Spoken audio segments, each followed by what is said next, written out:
안녕하십니까, 김 팀장입니다. 3월 19일 주간 매매일기를 시작하겠습니다.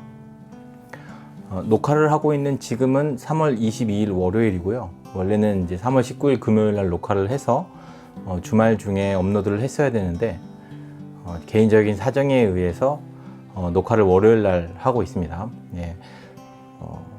꾸준히 금요일 날 녹화를 해서 올려야 좀 실시간적으로 이제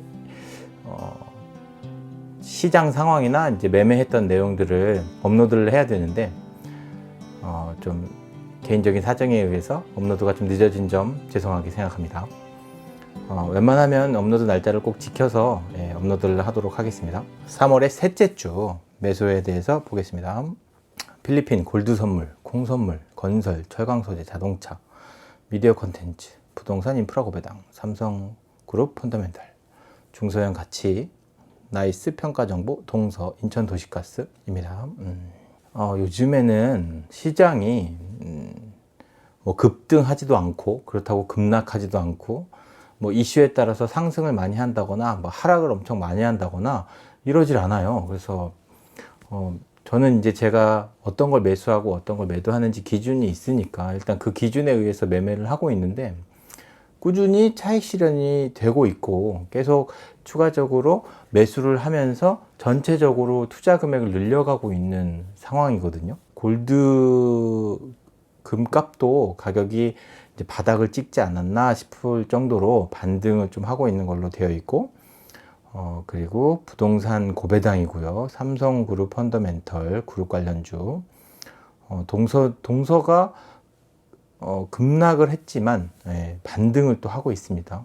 그렇게 해서 매매를 했고요. 다음은 매도입니다. 인도, 운송, 은행, SBI 인베스트먼트, 티웨이 홀딩스, 페노션 이슈에 있어서 급등을 했고요. 그리고 차익 실현을 하는 종목이 계속 꾸준히 생기고 있어요. 이렇게 매도하는 종목이 한 종목도 없으면 좀 서운할 것 같기도 한데 차익 실현을 꾸준히 하고 있고요. 전액 매도한 게 아니라 부분적으로 매도를 한 걸로 봐주시면 되겠습니다. 근데 요즘 들어서 조금 투자를 하면서 내 투자의 기준에 대해서 조금 고민이 되는 부분이 인버스에 관련된 상품하고 원자재를 투자하고 있는 상품이 수익률이 마이너스가 좀 심해요. 그래서 이거를 계속 꾸준히 매수를 하자니 하락률이 계속 내려가는 것 같고 장기간 보유했을 때 과연 이게 수익이 나는 방식인가 이런 게 좀 고민이 되기도 하고 손절하는 방식도 어떻게 해야 최소화할 수 있지 않을까 이제 뭐 손절을 어느 정도 하거나 수익금이 마이너스가 좀 제일 높은 것들은 좀 매도를 좀 해서 평단가를 더 낮추기 위해서 중간에 이제 부분적으로 원래는 이제 수익이 나는 종목만 매도를 해갖고 차익 실현을 해야 되는데 이게 계속 하락하고 있는데 이거를 시간이 지나서 계속 매수를 하게 되면 하락하거나 적자가 계속 누적이 되니까 좀 평단가를 좀 낮출 수 있는 방법은 부분적으로 매도를 한 다음에 다시 매수를 해야지 되지 않을까라는 좀 생각도 들고 그렇습니다. 그래서 보유하고 있는 종목 중에 제가 이제 백화점 매매를 하고 있는데 백화점 매매라는 것은 종목이 엄청 많이 갖고 있고 그 종목을 많이 갖고 있는 것 중에 평균적으로 보유하고 있는 비중을 늘려가면서 상승하고 있는 종목은 중간에 매도를 해서 차익 실현을 하고 그리고 하락하고 있는 종목을 꾸준히 매수를 해서 평단가를 낮춘 다음에 얘가 상승했을 때 차익 실현을 하는 방법인데 인버스 같은 경우에는 우리가 이제 장기간 봤을 때 우상향하는 지수다라고 보면 인버스는 장기간 하락한다라는 방식이잖아요. 그러면 장기간 하락하고 있는 와중에 반등을 한다는 건 계속 꾸준히 매수를 한다는 것만으로는 평단가를 아주 밑에까지 내려가게 할 수 없다라는 생각이 좀 들어요. 그래서 어느 정도 일정 기간이나 일정 액수가 되면 손절, 그러니까 수익이 나는 걸 차익 실현을 하듯이 손해가 나는 부분을 어느 정도 좀 손해를 어느 정도 확정을 지어야 그 다음에 또 매수를 할 수 있지 않을까 이렇게 생각이 좀 듭니다. 예. 인버스 상품이라는 게 그 하락했을 때 그 상황을 해지하는 방식이기도 하니까 지금까지 차익 실현을 꾸준히 하던 것에 비해서 하락하고 있는 종목에도 어느 정도 이제 매도를 해서 손해를 확정 짓고 또 투자하는 원금을 좀 줄여서 다시 매수를 하면 평단가를 좀 낮출 수가 있잖아요. 더 지금 뭐 마이너스 만약에 30%다 라고 했는데 여기서 중간에 한 20% 정도 매도를 하고 다시 추가적으로 매수를 하게 되면 똑같이 투자를 하고 있지만 수익률은 조금 더 낮춰지겠죠. 마이너스 30%가 아니라 마이너스 20이나 마이너스 뭐 15% 이렇게 낮춰지겠죠. 추가적으로 매수를 하게 되니까 팔고 다시 매수를 하게 되면 마이너스 나는 것들이 좀 보존이 되겠죠. 예, 그래서 마이너스 나는 부분들을 좀 어느 정도 확정을 지어줘야 되는 게 아닌가. 그래야 나중에 이게 반등을 했을 때 이제 그 수익이 나는 구간이 올라가니까요. 예, 그렇게 해서 또 차익 실현을 하고 또 다시 내려가게 되면 또 여기서 그 손해 보는 금액을 어느 정도 좀 바꿔주는 것, 그렇게 해야 되지 않나라고 생각이 들어요. 예, 그래야 최소한의 그런 손해를 볼 수 있지 않을까? 왜 아니면 평단가가 계속 이렇게 높은 곳에 있잖아요. 인버스 상품은 계속 이제 하락을 하게 될 수도 있으니까. 그럼 이게 반등을 해서 매도를 하는 시점이 안 돌아오게 되니까 어느 정도 이 평단가를 계속 낮추려고 하면 중간에 손해보는 금액들을 좀 차익 실현을 해야 되지 않나 라는 생각을 하고 있어요. 그래서 요거를 내가 보유하고 있는 종목 중에 수익률이 가장 낮은 것, 그러니까 마이너스 수익률도 가장 낮은 것은 좀 매도를 해야 되지 않을까. 그 마이너스 수익금, 마이너스 되는 수익금이 가장, 수익률이 아니라 퍼센테이지가 아니라 수익금이 낮은, 가장 적은 것은, 그러니까 마이너스가 큰 것은 투자하고 있는 금액도 크고 마이너스율도 높다라고 생각해서 제일 낮은 거 한 종목은 한 달에 한 종목씩은 좀 중간에 이제 손절을 어느 정도 좀 해야 되지 않나라는 생각이 좀 듭니다. 원래는 손해를 보면은 안 팔아 뭐 이렇게 생각했었는데 이게 꾸준한 수익률을 노리는 거예요. 저는 무조건 그 수익이 무조건 나야 돼 이렇게 생각, 높은 수익률을 나야 돼가 아니라 꾸준히 수익이 나야 되는 방식이거든요. 근데 인버스 자체는 우하향 한다고 봐야 돼요. 우하향 하다가 우리가 손해가 나면 갑자기 또 살짝 올라가고 또 떨어지고 이렇게 되는 건데 그러다가도 몇 년 운영을 해봤는데도 이거 차라리 그냥 인버스는 아예 뭐 소용이 없다 싶으면 아예 보유하고 있는 종목에서 제하는 게 맞는 것 같아요. 인버스는 그냥 그 하락하려고 하는 시점을 정확하게 어느 정도 하락하고 있는 시점을 찍어서 이 시점에서 하락할 거야 라고 할 때, 그러니까 그 기간을 정해놓고 투자를 하는 게 옳은 것인가. 이게 곧버스는 확실히 하락하는 지점을 지정해서 투자를 하는 게 맞다고 생각하는데, 원래 마이너스 1배 추정하는 것도 어느 정도 기간과 상관없이 장기간 투자를 하게 되면 주가는 언제나 상승과 하락을 반복하니까 수익이 나지 않을까라고 생각했는데, 요즘 들어서 드는 생각이 어느 정도 세상은 우상향하는 흐름이 아닌가라는 생각이 들어요. 그러니까 지금까지 계속은 아니죠. 뭐 작년 3월 달부터 상승을 했고 지금은 점점 하락을 하고 있긴 하지만 이게 이제 저는 장기간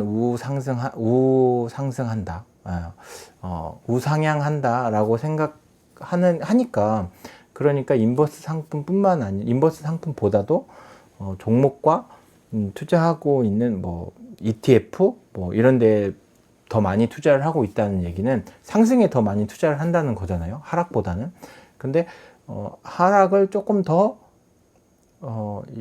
하락에 대해서 좀 더 염두를 해두고 싶어서 인버스 상품을 투자하는 건데 굳이 그렇지 않아도 되는데 왜 인버스에 대해서 좀 고민하는 기간이기도 해요. 하락에 대한 대비를 굳이 인버스가 아니라 그냥 현금 보유로만 해도 되지 않나, 아니면 내가 보유하고 있는 종목과 ETF를 그냥 매도하는 것만으로도 하락에 베팅할 수도 있지 않을까 인버스에 투자하는 것은 왠지 장기간 봤을 때 나한테 도움이 되나? 뭐 이런 고민을 하게 되는 겁니다.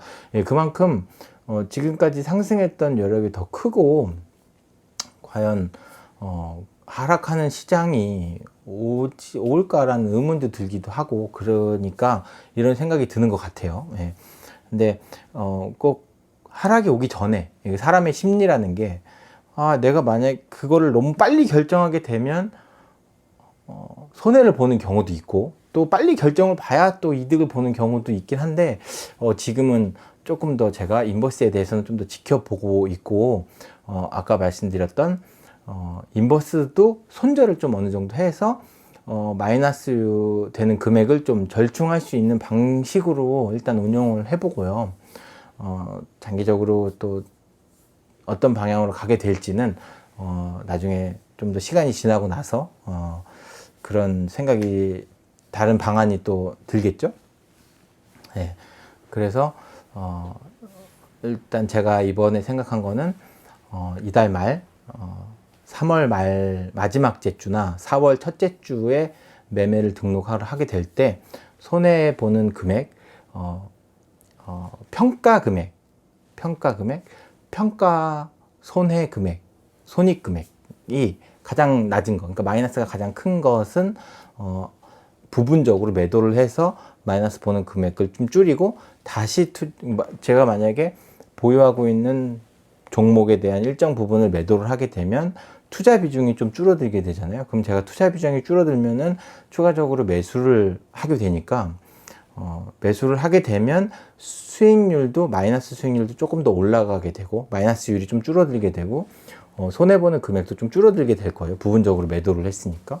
그런 식으로 해서 손해보는 금액을 조금 이렇게 보완을 하면 어떨까 해서 그렇게 등록을 할 겁니다. 예. 그렇게 매매하는 방식을 조금 더 바꿀 거고요. 그렇게 바꾸게 되는 종목이 어떻게 운영이 되는지도 주간 매매 일기에서 말씀을 드리려고 합니다. 예, 다음으로는 이게 이렇게 제가 어떠한 방식으로 매매하고 있는 종목을 조금 이렇게 규칙을 바꾸는 거예요. 이게 그런 걸 설명하기가 좀 어려운 것 같아요. 내가 원래는 이러한 규칙을 갖고 있었는데 그런 규칙을 다음부터는 이렇게 바꿀 겁니다 라고 하는 게 납득이 하실지, 이게 저도 이렇게 수치로서 뭔가 딱 정확하게 잡고서 가는 게 아니라 그냥 지금 마이너스가 깊었던 것들은 계속 마이너스가 깊으니까 이걸 어떻게 해결을 할까, 이런 규칙으로 좀 하면 더 좀 해결이 되지 않을까 라는 생각에 지금 그런 거 실험하고 있는 과정이라고 생각해요. 예, 이해가 안 되실 수도 있고 이해하기 어려운 내용이기도, 어렵게 느껴지실 수도 있다라고 저는 생각이 드는데, 궁금하신 게 있으시면 댓글로 남겨주시고요. 그러면 저도 최대한 그러한 사정에 대해서 좀 납득이 갈 수 있도록 이렇게 설명을 드리면서 저도 좀 이해를 할 수 있게, 예, 제가 어떻게 투자를 하고 있는지에 대해서 말씀을 드리는 와중에도 이걸 어떻게 설명을 해드려야 될지, 이거 방향은 정해졌는데 그걸 어떻게 설명해야 되고, 이게 과연 옳은 방향이냐라고 생각하기 좀 어려워요. 이게 옳지 않은 방향일 수도 있거든요. 더 좋은 방법이 있으시면 같이 공유하고 이렇게 토론할 수 있는 그런 채널이 됐으면 좋겠습니다. 예, 다음은 수익률입니다. 지수는, 코스피 지수는 3039.53, 코스닥은 952.11, 전주 대비 2.88% 상승했습니다. 코스피는 하락했는데 코스닥은 상승했어요. 3%나. 저는 누적 수익률이 16.85로 마이너스 0.2%입니다. 지난 시간 대비해서. 코스닥이 이게 마이너스가 계속 되고 있는 게 저는 인버스 때문인 것 같기도 하고 좀 그래요. 그리고 지금 현금 보유 비중이 조금 있기 때문에 이런 현금 보유 비중을 계속 이제 투자를 진행을 하면서 적어도 코스피보다는 조금 뭐 하락률이 높진 않지만 코스닥이 이렇게 상승을 많이 했는데 나는 왜 상승을 많이 못 따라가지? 뭐 이런 생각을 하게 하는 한 주입니다. 예, 현금 비율도 29.61%로 전주 대비 1.17% 줄었어요. 그만큼 투자를 더 많이 했다는 거죠. 예. 예, 이거는 계속 말씀드리지만 저는 매주 투자 금액을 늘리고 있는데 그런데도 마이너스가 됐다는 얘기는 투자 금액도 다 투자를 하고 또 보유하고 있는 현금도 계속 매수를 하고 있다는 거죠.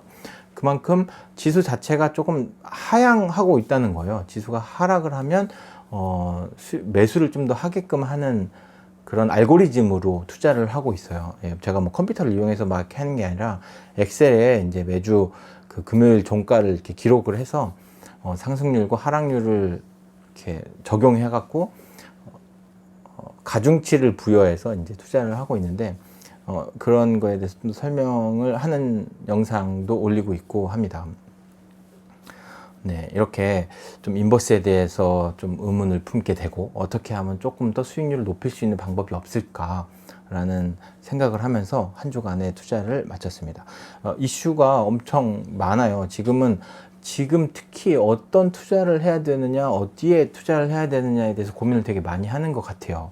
근데 이거는 명확해요. 쉽게 돈을 벌 수 있는 데는 없어요. 예, 누군가 쉽게 그냥 단순하게 벌 수 있는 방법은 없는 것 같아요. 지금과 같은 장에는. 예전 같은 그런 폭락장에는 그냥 사기만 하면 오른다라고 했는데 지금처럼 횡보하고 점점점 하락하고 있는 이런 장에서는 이슈돼 있고 나한테 왔던 소식들이 나에게 다 수익으로 되지 않는 기간이긴 합니다. 한 번 더 나한테 들어오는 정보나 소식들을 의심해 보고 그게 정말 맞나? 내가 스스로 납득할 수 있고 보편 타당한 건가? 라는 것을 생각해 보면서 투자를 하시고 이런 많은 정보들을 해석하는 훈련을 좀 해야 되는 것 같아요. 예. 그러니까 투자를 직접 하시면서, 그러니까 큰 비중을 두는 게 아니죠. 너무 욕심을 많이 부려서 나는 한꺼번에 내 노후를 다 준비할 거야 이렇게 생각하지 마시고 경험 삼아서 뭐 1년간, 2년간 좀 인내를 하시고 참고 그렇게 시장을 지켜보는 기간을 좀 가져보시는 게 어떨까. 이런 투자를 하시다 보면 항상 상승하는 장만 오는 건 아니거든요. 근데 작년부터 지금까지 계속 상승하는 장만 왔기 때문에 당연히 앞으로도 상승할 거라고 생각하시는 분들이 계신데 시장은 그렇지 않다는 거. 지금 당장 코스피 종목, 코스피의 월봉, 주봉만 보시더라도 그렇게 상승과 하락을 반복했던 적이 엄청 많아요. 예. 그런 장들이 다 일반적인 거라는 거. 상승하지 않는 게 이상한 장이 아니라는 거. 내가 투자하고 있는 이 시점이 이상하다. 왜 작년에는 투자하면 다 올랐는데 내가 사기만 하면 다 10%, 20% 수익률이 났는데 라고 생각하시는 게 이상한 장이 아니다라는 거죠. 네, 그런 게 이상한 장이 아니고 그런 것에 대응할 수 있는 방식은 어떤 거가 있는지, 어떤 소식들을 내가 좀 더 들어야 되고 어떤 소식이 더 나한테 도움이 되는 것인지를 좀 경험을 통해서 판단할 수 있는 그런 판단력을 조금 기르는 기간이라고 생각하시면서 투자를 하신다고 하면 조금이라도 덜 손해를 보시지 않을까 싶습니다. 저도 여러 가지 방식으로 조금만 더 좀 이해하기 쉽고 투자하기 쉽고 좀 손해를 보지 않을 수 있는 방법이 뭐가 있을까라고 생각해서 이제 저 나름대로 이제 방식을 개발한 게 이런 백화점식 변동성 가중치 투자 방식이기 때문에 이런 걸 어느 정도 좀 신뢰가 생겨서 저 나름대로는 저에게는 이제 이런 방식으로 수익을 낼 수 있겠다라고 생각해서 이렇게 공개를 하고 이렇게 투자에 대해서 말씀을 드리고 있긴 하지만 이것도 정확하지가 않아요. 이렇게 오랫동안 한 게 아니라서 그러고 있는 와중에도 저도 쉽지 않은 시장 상황입니다. 되게 많은 뉴스들이 흘러 지나가고 있어서 그런 뉴스에 관계없이 투자를 하고 있음에도 불구하고 막 저도 이런 방식으로 좀 바꾸면 어떨까? 좀 더 나은 방식은 없을까 고민하고 있잖아요. 여러분들도 투자를 하고 계시는 와중에 쉽지 않은 투자 시장 상황이라고 생각하지만 이런 상황도 있다. 이게 정말 특출난 상황이 아니라 원래 시장은 이렇다라고 생각하시고 좀 더 경험을 하실 수 있는, 좀 더 생각하실 수 있는 기간이었으면 좋겠습니다. 네, 한 주간 투자하시는데 고생 많으셨고요. 이번 한 주도 더 나은 투자, 수익이 나는 그런 한 주였으면 좋겠습니다. 감사합니다.